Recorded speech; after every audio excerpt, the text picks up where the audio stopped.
അൻവറിന്റെ പ്രതികരണം വരുന്നു. അൻവറിന്റെ വാക്ക്.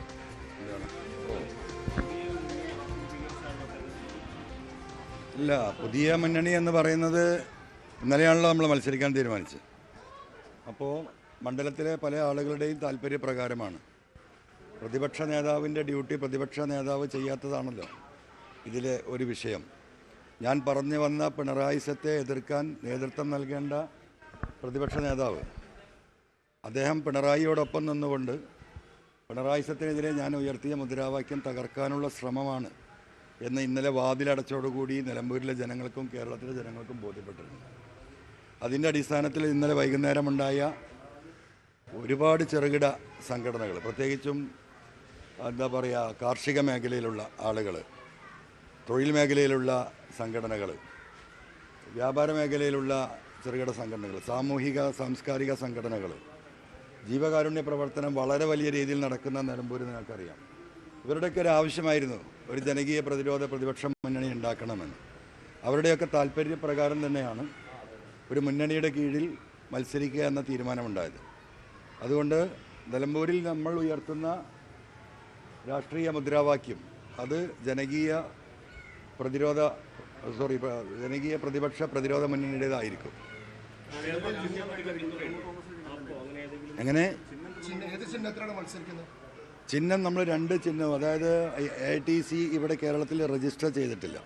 അതിൻ്റെ ഒരു ടെക്നിക്കൽ പ്രശ്നമുണ്ട്. അത് ഇവർ എന്താ പറയുക, AITCയിൽ നിന്നുള്ള ലീഗൽ ഒപ്പീനിയൻ്റെ അടിസ്ഥാനത്തിൽ നമ്മൾ 2ഉം കൊടുക്കാൻ പറയുന്നുണ്ട്. ഒന്ന് സ്വതന്ത്രനായും കൊടുക്കുന്നുണ്ട്. എന്തെങ്കിലും കാരണവശാൽ AITCയുടെ തള്ളുകയാണെങ്കിൽ സ്വതന്ത്ര ചിഹ്നത്തിൽ മത്സരിക്കും. അതിൽ ചിഹ്നത്തിൻ്റെ പ്രിഫറൻസ് നമ്മൾ കൊടുത്തിട്ടുണ്ട്. അതെ, അതൊരു ടെക്നിക്കൽ വിഷയമാണ്, ഒരു ക്ലാരിഫിക്കേഷൻ ഇല്ലാത്ത ഒരു വിഷയമായി നിൽക്കുകയാണ്.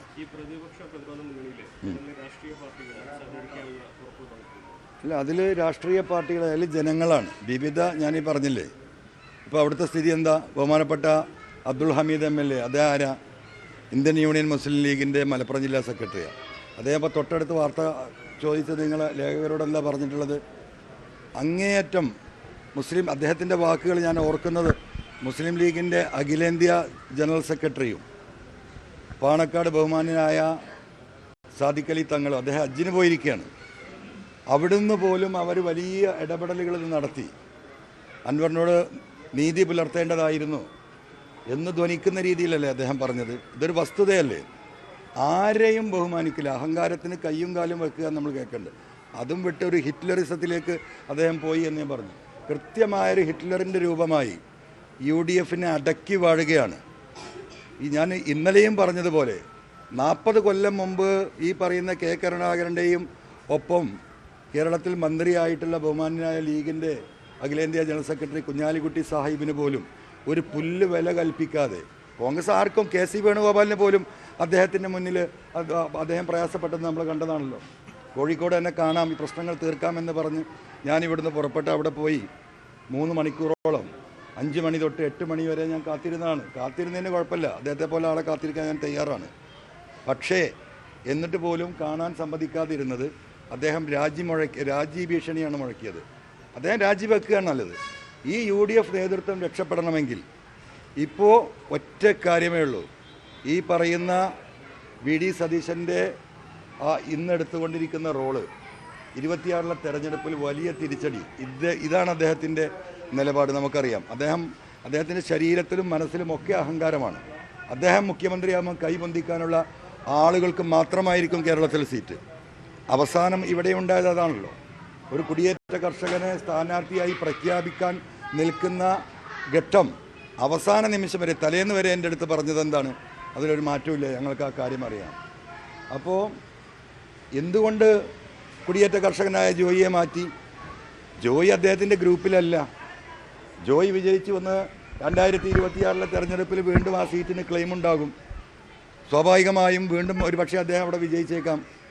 അപ്പോൾ നിയമസഭാ സാമാജികരുടെ എണ്ണം AICC എടുക്കുമ്പോൾ ജോയി VD സതീശന് കൈ പൊക്കില്ല. അതും ഇതിലൊരു വിഷയമാണ്. അപ്പോൾ എത്ര ഭൂരിപക്ഷം കുറഞ്ഞാലും പരാജയപ്പെട്ടാലും പുള്ളിക്കെതിരെ കൈ പൊക്കുന്ന ഒരാളവിടെ ഉണ്ടാകാൻ പാടില്ല. അത് അദ്ദേഹത്തിൻ്റെ പൊളിറ്റിക്കൽ ആംഗിളാണ്. മറുഭാഗത്ത് അദ്ദേഹത്തെ തോൽപ്പിക്കുമെന്നാണ് മുഖ്യമന്ത്രിയുടെ ഓഫീസിൽ നിന്ന് അദ്ദേഹത്തിന് കിട്ടിയ വിവരം. ദൂതൻ വഴി അദ്ദേഹത്തോട് പോയി സംസാരിച്ചത് പറവൂരിലെ കഴിഞ്ഞ 2020 തൊട്ടുള്ള ഓപ്പോസിറ്റ് സ്ഥാനാർത്ഥിയെ നിങ്ങൾ പരിശോധിച്ചാൽ കാണാം. അത് CPIയുടെ വളരെ ദുർബലനായ സ്ഥാനാർത്ഥിയാണ്. CPM ആ സീറ്റ് ഏറ്റെടുത്ത് കേരളത്തിൻ്റെ നിയമസഭ കാണില്ല, അൻവറിനെ കൂട്ടിയാൽ കേരളത്തിൻ്റെ നിയമസഭ VD സതീശൻ കാണില്ല എന്ന് മുഖ്യമന്ത്രി പറഞ്ഞാൽ പിന്നെ അദ്ദേഹം എന്ത് ചെയ്യും? അദ്ദേഹം കാണില്ല എന്ന് നമുക്ക് ഉറപ്പാണല്ലോ. അപ്പോൾ ഈ 2 ആംഗിളിലാണ് എന്നെ തടസ്സപ്പെട്ടത്. അത് കേരളത്തിലെ ജനങ്ങൾ അത് കൃത്യമായി മനസ്സിലാക്കും. ഞാൻ ഉയർത്തിയ പിണറായിസം, ഞാൻ ഉയർത്തിയ CPMൻ്റെ കുടുംബാധിപത്യം, ഞാൻ ഉയർത്തിയ CPM എന്ന് പറയാൻ പറ്റില്ല, പിണറായിയുടെ കുടുംബാധിപത്യം, മരിമോനിസം, ആ പാർട്ടിക്കകത്തുള്ള വിഷയങ്ങൾ, ഇതൊക്കെയാണ് ഇപ്പോൾ നടന്നുകൊണ്ടിരിക്കുന്നത്. തന്നെ വ്യക്തിഹത്യ നടത്താനാണ്. പല രീതിയിലുള്ള പ്രൊഫൈലുകളിൽ നിന്ന് ഇഷ്ടം പോലെ വ്യക്തിഹത്യ മെസ്സേജുകൾ പോയിക്കൊണ്ടിരിക്കുകയാണ്. ഇങ്ങനെ പോയാൽ ഞാനതിനെ പ്രതിരോധിക്കും. ഞാൻ നിലമ്പൂർ അങ്ങാടിയിൽ ടെലിവിഷൻ എടുത്തു വെച്ചിട്ട് ഇവരൊക്കെ കാട്ടിക്കൂട്ടിയ പലതും എൻ്റെ കയ്യിലുണ്ട്. ഇവർ പറയുന്നത് പോലെ ഞാൻ തെളിവടിസ്ഥാനത്തിലായിരിക്കും ഞാൻ പുറത്തു വിടുക. ഇവർക്കൊന്നും പിടിച്ചു നിൽക്കാൻ കഴിയില്ല. ഈ പറയുന്ന VD സതീശനായാലും ഇതിൻ്റെ പിന്നിൽ പ്രവർത്തിക്കുന്ന മുഹമ്മദ് റിയാസ് ആയാലും ആര്യാടൻ ഷൗക്കത്തായാലും തലയിൽ മുണ്ടിട്ട് നിലമ്പൂരിൽ നിന്ന് ഓടി ഒളിക്കേണ്ട ഗതികേടിലേക്ക് പോകും. ഞാനത് ഒരു വാണിംഗ് ആയിട്ട് തന്നെ പറയാണ്.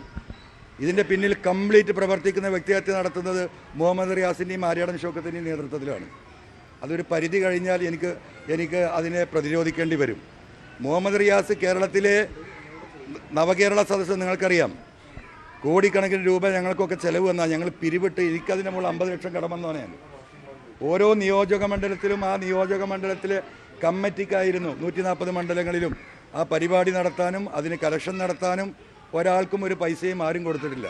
ഇപ്പോൾ കേരളത്തിലെ മുഴുവൻ കോൺട്രാക്ടർമാരിൽ നിന്നും നവകേരള സദസ്സിൻ്റെ പേരിൽ കോടാനകോടി ഉറുപ്പിക ഈ പറയുന്ന മുഹമ്മദ് റിയാസ് എന്ന PWD മന്ത്രി പിരിച്ചതിൻ്റെ വീഡിയോകളും അദ്ദേഹം നേരിട്ട് സംസാരിച്ച ഫോൺ കോളുകളും അദ്ദേഹത്തിൻ്റെ PS-ഉം അദ്ദേഹത്തിൻ്റെ പ്രൈവറ്റ് സെക്രട്ടറിയും അദ്ദേഹത്തിൻ്റെ വളരെ വേണ്ടപ്പെട്ടവരും പല കോൺട്രാക്ടർമാരിൽ നിന്നും ബലമായി പൈസ പിരിച്ചതിൻ്റെ ഫോൺ കോളുകൾ എല്ലാം കേരളത്തിൽ ഞാൻ വിടും. എന്നെക്കൊണ്ട് പറയിപ്പിക്കരുത്. ഞാൻ വ്യക്തിഹത്യ നടത്താനല്ല ഈ തെരഞ്ഞെടുപ്പിലേക്ക് ഇറങ്ങുന്നത്. ആ രീതിയിലാണ് പോകാൻ അവർ ഉദ്ദേശിക്കുന്നതെങ്കിൽ ആ തരത്തിൽ തന്നെ അതിനെ തിരിച്ചടിക്കുമെന്ന് ഈ 3 മുന്നണികളോട് 3 നേതാക്കന്മാരോടും CPM-നോട് ഉൾപ്പെടെയുള്ള കാര്യങ്ങൾ നിലമ്പൂരിലെ CPM നേതൃത്വം ചില ആളുകൾ അതിൻ്റെ പിന്നിൽ പ്രവർത്തിക്കുന്നുണ്ട്. 1500 കോടി നിലമ്പൂരിൽ നിന്ന് അടിച്ചുപോയ ഒരു നിഷാദിനെ പ്രതി ചേർത്ത് തുറങ്കലിലടക്കാൻ ഞാൻ ശ്രമിച്ചപ്പോൾ ഞാൻ പരാജയപ്പെട്ടത് എങ്ങനെയാണ് എന്ന് നിലമ്പൂരിലെ CPM-ൻ്റെ ചില നേതാക്കന്മാർക്കറിയാം. ഇതൊന്നും എന്നെക്കൊണ്ട് അവിടെ പറയിപ്പിക്കരുത്.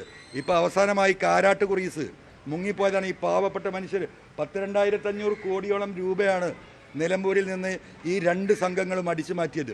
5000-ഉം 16,000-ഉം സ്വരൂപിച്ച് കൂടുതലും സ്ത്രീകളാണ് ഈ പദ്ധതികളിലൊക്കെ ഇൻവെസ്റ്റ് ചെയ്തിരുന്നത്.